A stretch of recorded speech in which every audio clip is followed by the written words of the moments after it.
যুক্তরাষ্ট্র হামলা চালিয়েছে ইরানের পারমাণবিক স্থাপনায়।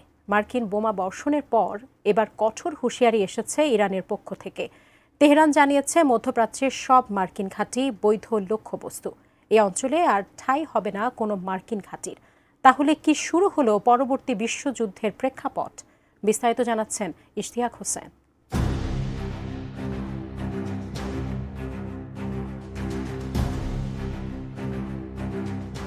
ইরানের সর্বোচ্চ নেতা আয়াতুল্লাহ আলী খামেনির উপদেষ্টা আলী আকবর বেলাইতির কণ্ঠে এবার শোনা গেল কঠোর হুঁশিয়ারি। মার্কিন হামলার জবাবে মধ্যপ্রাচ্যে যুক্তরাষ্ট্রের আর কোনো ঘাঁটির ঠাঁই হবে না বলে জানিয়েছেন তিনি। তেহরান ভিত্তিক বার্তা সংস্থা IRNA-কে দেয়া এক বিবৃতিতেই তিনি এসব কথা বলেন।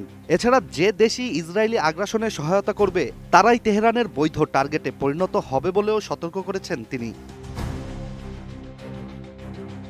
ফ্রান্স 24-এ প্রকাশিত একটি প্রতিবেদন থেকে জানা যায়, যুক্তরাষ্ট্রের বোমারু বিমান তেহরানের একাধিক গোপন পারমাণবিক স্থাপনায় হামলা চালানোর পর পুরো অঞ্চল জুড়ে টানটান উত্তেজনা ছড়িয়ে পড়ে।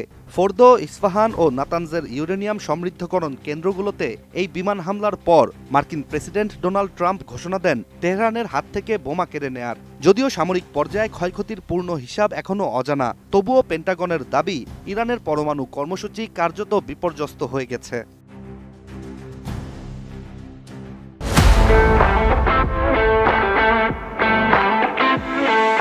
মার্কিন এই হামলার পরপরই ইরানের Islamic revolutionary guard corps IRGC জানিয়েছে তারা আক্রমণের উৎস শনাক্ত করেছে এবং প্রতিশোধের প্রস্তুতিতে রয়েছে। এছাড়া এরই মধ্যে ইরান থেকে ছোড়া ক্ষেপণাস্ত্রে ইসরায়েলে ব্যাপক ক্ষয়ক্ষতিও হয়েছে। এদিকে ইরান ইসরায়েল সংঘাতের মধ্যেই মার্কিন যুক্তরাষ্ট্রের হস্তক্ষেপের ঘটনায় তেহরানের রাজপথে নেমে এসেছে দেশটির সাধারণ জনতাও। মার্কিন সাম্রাজ্যবাদ নিপাত যাক স্লোগানে মুখরিত হয়ে ওঠে শহরের কেন্দ্র। এছাড়া প্রেসিডেন্ট পেজেশকিয়ান ঘোষণা দিয়েছেন যুক্তরাষ্ট্র এই হামলার যথাযথ জবাব পাবে। অন্যদিকে ইরান সরকারের আরেক উপদেষ্টা আলী শামখানি আরও এক ধাপ এগিয়ে জানিয়েছেন পারমাণবিক কেন্দ্র ধ্বংস হলেও খেলাটা শেষ নয়, কারণ তেহরানের কাছে রয়েছে প্রযুক্তি, ইউরেনিয়াম এবং রাজনৈতিক সংকল্প ও জ্ঞান। চমক আসতে যাচ্ছে। আন্তর্জাতিক একাধিক গণমাধ্যমের তথ্য অনুযায়ী মধ্যপ্রাচ্যে যুক্তরাষ্ট্রের ঘাঁটি রয়েছে ইরাক, কুয়েত, সৌদি আরব, কাতার, বাহরাইন, সংযুক্ত আরব আমিরাত ও জর্ডানে।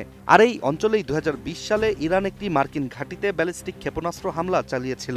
তাই বিশ্লেষকদের মতে খামেনির উপদেষ্টা ও IRGCর হুমকি অনুযায়ী এবার সেই ইতিহাসের পুনরাবৃত্তির শঙ্কা জোরালো হয়ে উঠেছে। এছাড়া বিশ্ব নেতারা পরিস্থিতি শান্ত রাখার আহ্বান জানালেও বাস্তবতা বলছে এই সংঘাত এখন আর শুধু ইরান যুক্তরাষ্ট্র বা ইসরায়েলের মধ্যে সীমাবদ্ধ নেই, এটি ছড়িয়ে পড়ছে পুরো মধ্যপ্রাচ্য জুড়ে। ফরাসি প্রেসিডেন্ট ম্যাক্রো থেকে শুরু করে কাতার, ওমান, এমনকি সংযুক্ত আরব আমিরাত পর্যন্ত সবাই এখন সংঘর্ষ থামানোর ডাক দিচ্ছে। কিন্তু পরিস্থিতির গতিপথ বলছে এই ঝড় থামার নয়, বরং আরও ছড়িয়ে পড়ার আশঙ্কাই বাড়ছে প্রতিদিন। Ishtiaq Hossain, ATN news.